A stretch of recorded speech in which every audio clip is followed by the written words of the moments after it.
Have you ever been told you're too quiet, too intense, too much? You speak, and the room suddenly goes quiet. Not because you're wrong, but because you're different. You see patterns that others miss. You ask questions that make people uncomfortable. And slowly, people begin to drift away. They laugh together at jokes you don't find funny. They obsess over gossip, trends, and whatever's popular right now. Meanwhile, you're stuck thinking about life, about meaning, about death. You try to blend in. You smile when you're supposed to, but deep down you feel like a stranger, even among your own kind. And eventually you ask yourself, is there something wrong with me? But what if the problem isn't you? What if this world just isn't designed for people who think like you? The German philosopher Arthur Schopenhauer believed that deep intelligence can be a lonely road, not because smart people want to be alone, but because thinking deeply can make others uncomfortable. Because when you ask the hard questions about life, about truth, people pull away, not out of hatred, but out of fear. In this video, we're going to explore what Schopenhauer called the silent burden of intelligence, and why your loneliness might actually be the strongest proof of your mind. It usually starts early. You're a kid sitting in class, surrounded by people your age, and you already feel out of place. Not better, not superior, just disconnected. While everyone else laughs without thinking, your mind is somewhere else, wondering why people say things they don't mean, why small talk feels like static noise, why life feels like something you're observing instead of living. That's the first taste of this invisible weight, the kind of intelligence that doesn't show up on report cards.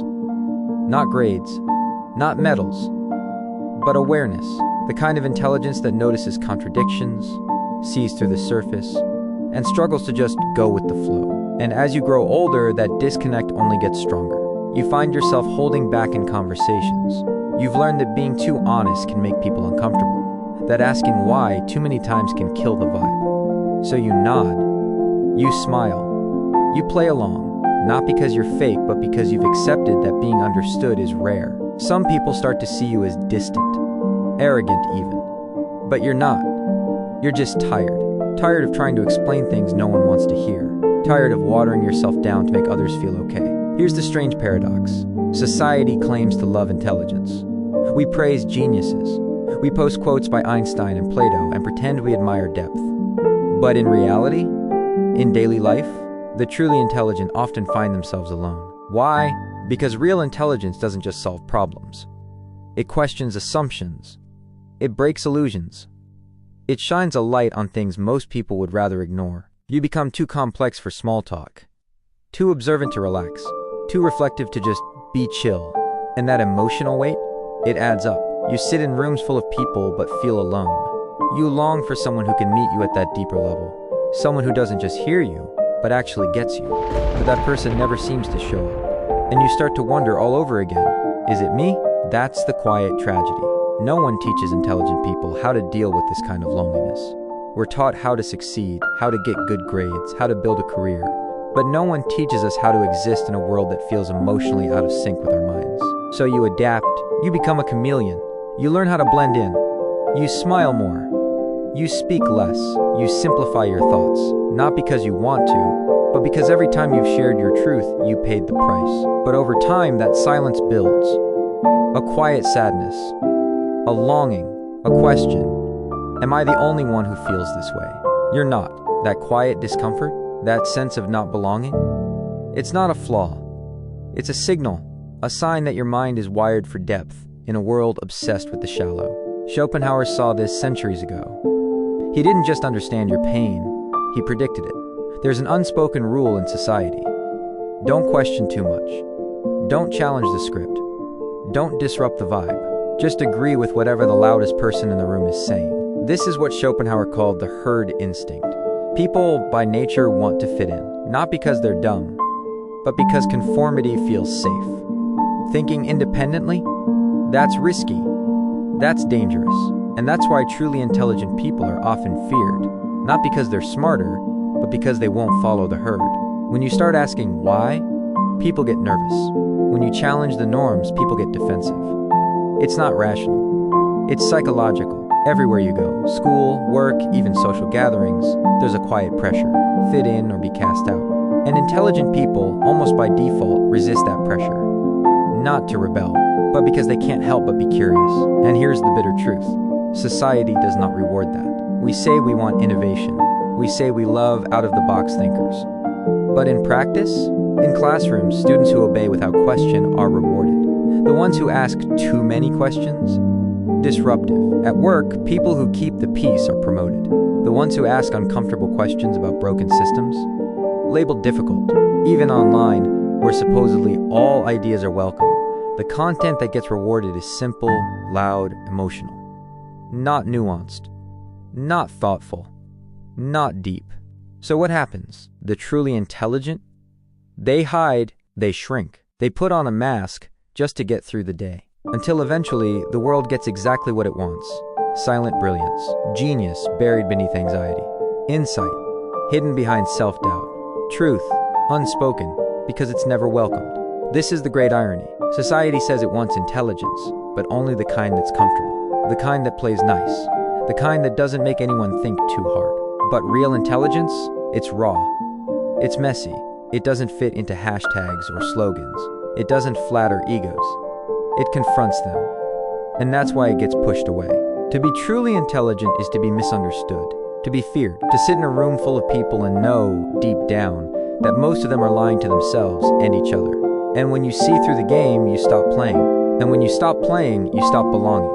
And that's the price of not conforming. For those who choose to stay true to how they think, how they feel, it's a quiet price paid every single day, not in loud ways, but in subtle isolation. In the missed connections, in the "you're too intense" glances, in the conversations where your thoughts feel too big for the space you're in. But Schopenhauer didn't think this was meaningless suffering. He believed it meant something. That intelligence isn't just a gift, it's a burden, and only a few people are strong enough to carry it. He saw this clearly, because he lived it. Arthur Schopenhauer wasn't some detached academic. He wasn't writing theories just to fill pages. He lived this isolation. He felt it. Born in 1788 in Germany, raised in a wealthy but emotionally distant home, his father was cold and calculating. His mother, social and literary, but dismissive of his depth. From a young age, he stood on the edge of things, observing, an outsider in his own life. That perspective never left him, and it's what shaped his ideas. One of his most famous beliefs was simple but powerful. A man can be himself only so long as he is alone. That's intense, but when you think about it, there's truth there. Schopenhauer believed that intelligence naturally leads to isolation. Not because you choose it, but because the more you understand, the harder it is to relate to those who don't. At the center of his philosophy is a concept he called the will. Not will as in choice, but will as this blind, irrational force that drives all living things. It's not thoughtful. It's not conscious. It just wants endlessly, aimlessly, painfully. Most people, he argued, are ruled by it. They chase success, attention, comfort. Not because they've thought about it, but because they're stuck in a loop of craving. They don't even see it, but the deeply intelligent, the observers, they do. They step outside of that loop. They question the game. They notice the patterns. And that's where the real suffering begins. Because once you see it, you can't unsee it. Suddenly, the world doesn't look playful. It looks performative.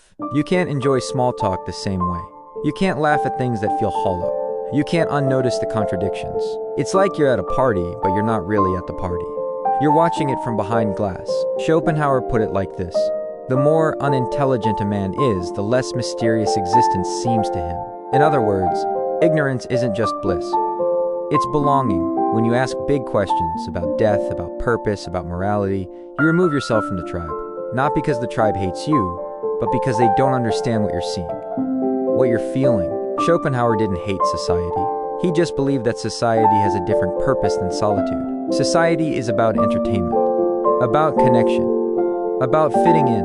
Solitude? That's where truth lives, where authenticity begins, where you stop performing and start becoming. And this is why Schopenhauer didn't see solitude as loneliness. He saw it as freedom. Great men are like eagles, he said, and build their nests on some lofty solitude. To him, intelligence wasn't something shiny. It wasn't glamorous. It was heavy. It stripped away comfort. It opened your eyes.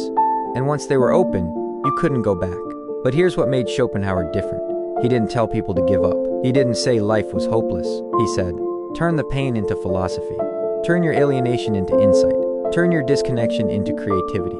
Because when you feel too much, think too much, and get misunderstood too often, you can do one of two things. shrink, or create. And for those who've always felt out of place, who've sat through family dinners feeling like they're floating outside their own body, that's where this message hits home. Schopenhauer didn't lie about life. He said plainly, it hurts. But that pain, that discomfort, it's a kind of honesty. It's what happens when you stop distracting yourself and start facing reality head-on. Modern research is now catching up to what he saw hundreds of years ago. In 2016, a study was published in the British Journal of Psychology. It found something surprising and validating. The smarter someone is, the less happiness they tend to get from frequent socializing. Most people feel good when surrounded by friends, but highly intelligent individuals, often they feel overwhelmed, drained, disconnected. Why? Because the conversations feel surface level. Because they're not craving noise, they're craving meaning. It's not that they hate people. They care deeply. But the kind of connection most of society offers, it doesn't land. It doesn't resonate. And so, they often feel more alone in a crowd than they do by themselves. This is what psychologists now call cognitive loneliness. It's not about being physically alone. It's about being around people who don't think like you, and feeling isolated in your own mind. Here's the paradox. On one hand, highly intelligent people live rich inner lives. They're constantly thinking, reflecting, imagining. They're sculpting entire worlds in their head that no one ever sees. But on the other hand, they're still human. They want connection, real connection. Someone who doesn't just smile and nod, but feels what they're saying. And that's the emotional trap. The more complex your mind becomes, the harder it is to find someone who can meet you there. This isn't arrogance. It's neuroscience. Psychologist Dr. Thomas Suddendorf explains that our brains evolved in small tribes, groups of about 100 to 150 people. Our social instincts are still wired for that kind of connection, shallow, rapid, safe. But modern high IQ minds, they've outgrown the tribe, they think in abstractions, they challenge assumptions, they process information at speeds that others don't. They become, as he calls it, evolutionary misfits. Their minds no longer align with what society was designed for. And that misalignment, it hurts. Because with deep intelligence often comes deep emotional sensitivity. Not because you're weak, but because you're constantly absorbing everything. You notice tone shifts, facial expressions, subtext. You replay conversations in your head, wondering if you said the right thing. You analyze every detail, not by choice, but by wiring. And that intensity, it's exhausting. It's why some of the most brilliant people struggle with anxiety, with depression, not because they're broken, but because the world wasn't built to support the weight they carry. Even one Harvard study found that intellectually gifted children often report higher levels of existential worry. From a young age, they ask big questions. Why am I here? What does it all mean? And instead of being encouraged, they're told to tone it down. Stop overthinking. Just be a kid. Why can't you be normal? And they internalize that. They begin to think, maybe I'm the problem. So they start to hide. They censor themselves. They dim their light, not because they want to, but because shining too brightly made others uncomfortable. And even in love, that same pattern repeats. Highly intelligent people often struggle in romantic relationships, not because they don't feel, but because they feel too much. Because they're carrying layers of thoughts and emotions that are hard to put into words. And when they do try, they're often misunderstood. They're labeled distant, cold, too much. But what's really happening is this. They're protecting something fragile, something real, a depth that's been dismissed too many times.